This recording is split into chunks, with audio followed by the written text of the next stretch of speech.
Morning day students, आज देखिए हम क्लास 9 से रिलेटेड पोटेंशियल एनर्जी के संदर्भ में अपने चैनल पर शेयर कर रहा हूँ।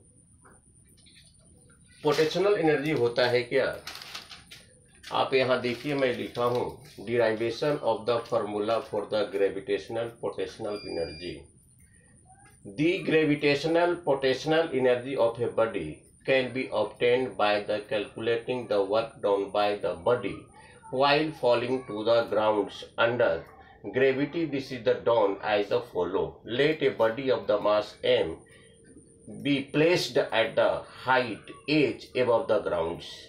If g is the accelerations due to the gravity, then work done by the body. तो dear students, कहने का मतलब है कि यह मान लिया जाए ग्राउंड है, एम मास के कोई ऑब्जेक्ट को, एम मास के किसी ऑब्जेक्ट को हम एच ऊंचाई पर ले जाकर और इस ए बिंदु पर मैंने रख दिया।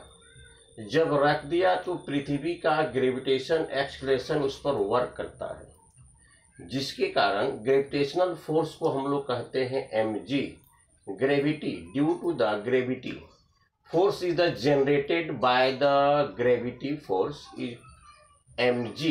तो ये mg हर हमेशा इस ऑब्जेक्ट पर पृथ्वी द्वारा कार्य करते रहता है। जब तक वह किसी रेसिस्टेंस से, किसी आधार से वह अवलंबित है, तब तक वह नहीं गिरेगा। जैसे एक ईंट है, छत पर हम रखे हुए हैं, अगर उसको हम छत से हटा देते हैं तो डायरेक्ट पृथ्वी की तरफ वो गिरता है।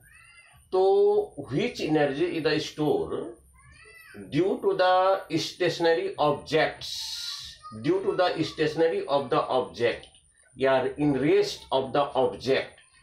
जो ऑब्जेक्ट विराम की अवस्था में होता है, उस विराम के कारण जो इसमें एनर्जी होती है उसको कहते हैं पोटेंशियल एनर्जी। मान लिया जाए पृथ्वी बी बिंदु से हमने एच ऊंचाई पर एम द्रव्यमान का कोई पिंड रखा। अब पृथ्वी 24 आवर्स इस पर mg फोर्स लगाते रहती है। इसको it is the measurement by the balance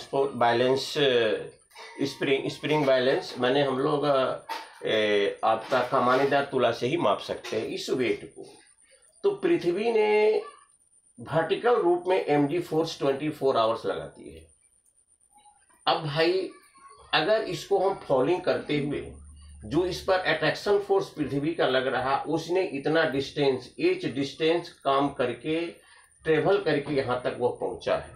तो हम लोग वर्क एंड एनर्जी में पढ़ते हैं वर्क बराबर फोर्स गुना डिस्प्लेसमेंट, फोर्स गुना डिस्प्लेसमेंट।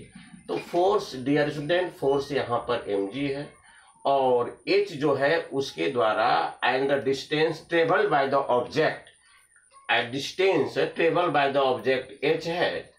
तो फोर्स गुना डिस्प्लेसमेंट mg गुना h बराबर mgh। इसको वेट के नाम से भी जाना जाता है। Weight is the generated due to the only gravitational force, gravity force it is the denoted by the phi.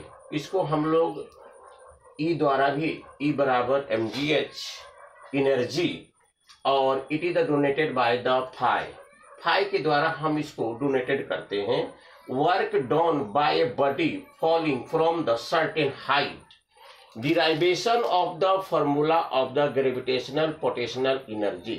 the gravitational potential energy of the body, गुरुत्व के अधीन स्थितिज ऊर्जा किसी वस्तु का कैन बी ऑब्टेन प्राप्त कर सकते हैं by the calculating the work done by the body, उस किसी ऑब्जेक्ट के द्वारा किए गए कार्य के द्वारा। लेकिन व्हाइल जब falling to the ground under the gravity, अगर वह ऑब्जेक्ट ग्रेविटी के कारण जमीन पर गिर रहा है, this is the done as follow, जिसको कि निम्न प्रकार से दिखाया जा सकता है, लिख सकते हैं।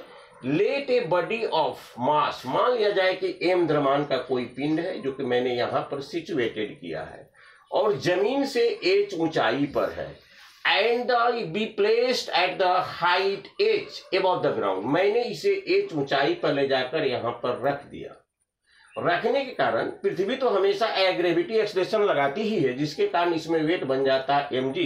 mg is a type of the force, mg is the type of the weight. Force भी आपका वेट भी, यह फोर्स भी कहलाता है, वेट भी कहलाता है। तो भाई पोटेंशियल एनर्जी के लिए अलजेब्रिक एक्सप्रेशन हम कैसे प्राप्त करेंगे? तो जो हमारे पास वर्क का जो फॉर्मूला होता है, वर्क बराबर फोर्स गुना डिस्प्लेसमेंट। वर्क को W द्वारा डिनोट करते हैं, फोर्स को F द्वारा और डिस्प्लेसमेंट को S द्वारा। तो ये जो लाइनर डिस्प्लेसमेंट होता है उसको S द्वारा, जो वर्टिकल डिस्प्लेसमेंट होता है उसको H द्वारा। फोर्स हो गया mg, हाइट हो गया h, W बराबर mgh, E बराबर mgh। It is denoted by the phi. तो डियर स्टूडेंट्स, आपका हमारा ये टॉपिक्स था कि स्थितिज ऊर्जा के लिए एक व्यंजक प्राप्त करें।